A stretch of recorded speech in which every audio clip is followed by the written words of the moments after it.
Bangladesh securities and exchange কমিশনে অভিযান চালাচ্ছে দুর্নীতি দমন কমিশন দুদক।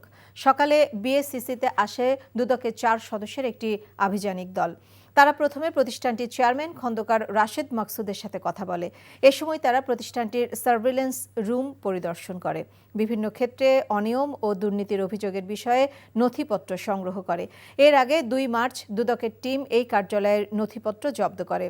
আইপিও অনুমোদন সংক্রান্ত নথি, কোম্পানির দাখিল করা প্রসপেক্টাস, নিরীক্ষা ও অন্যান্য কাগজপত্র পর্যালোচনা করে। বিএসসিসির চেয়ারম্যানের পদত্যাগের দাবিতেও কর্মবিরতিও পালন করেন প্রতিষ্ঠানটির কর্মকর্তা কর্মচারীরা।